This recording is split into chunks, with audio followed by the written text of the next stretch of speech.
Did you have an indication as to what part of him was hurting at that point? The first thing he was complaining about was his leg and knee. We rolled his pant leg up and his knee had contusions on it and it was starting to swell. He was complaining about it quite a bit. Did he make any effort to walk, or did you guys tell him not to? We told him not to. He was in a lot of pain. We didn't want to take any chances because we didn't know how bad he was.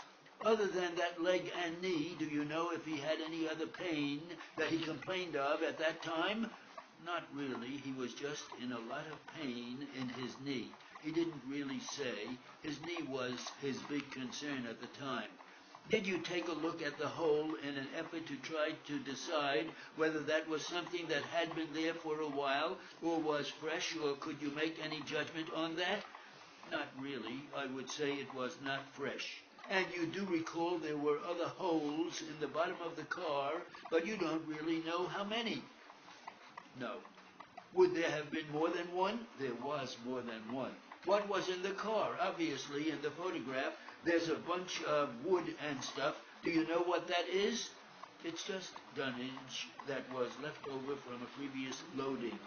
And it was common, I gather, to have some of that in the bottom of the cars? Yes. Was it fairly common to have holes in the bottom of cars? Not that unusual. Were the kind of cars that were in use here, were these double car things for, I believe, 80-foot rails? Was it common to have holes in the bottom of them? Yes. Had that been a fairly common thing for some period of time? Yes. Do you know how the holes got in the cars, or have you seen them knocked in the bottom of cars? No. So you don't know how they got there, you just know it was not infrequent to have them? Some did, some didn't. For the men working around these holes, obviously they were somewhat hazardous, I guess. Were there ever complaints to you about holes in the bottom of cars before this accident of Joe's?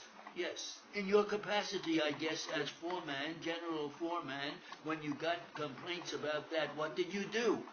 Well, depending on what the extent of the complaint was, I mean, if it was just passing, hey, you ought to go check that car out, the decking is kind of bad, you could go over there and visually look at it yourself and see if the complaint was genuine. If it was a continued complaint, if the decking was genuinely unsafe, you would first instruct the people that were working in that area to make sure they knew it was in that condition. At times, I made contacts to the shipping clerk to make sure that they made contact with someone at B&R. What would the clerk say? Just general statements. We've got foreign cars. These are domestic cars. We get cars in all the time. The decking is not the same on all of them. It varies. That's the condition of the cars. That's the way they've always been. What about the B&R cars, the domestic ones? Do you recall making complaints about those to anybody? Yes, at times we've complained about a lot of situations on the cars. What other situations? We've had situations when the cars were deteriorated to the point where the loading was no longer safe, so we had ordered the cars. Would that include domestic cars that belong to B&R? At times.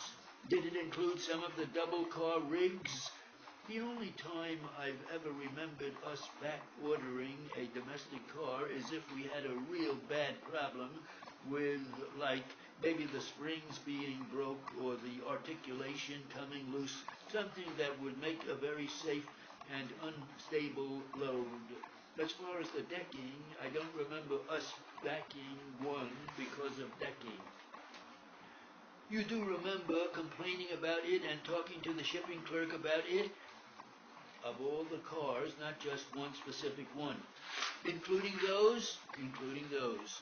When you back order, what that means is you say, hey, this thing's got to be pulled out of here.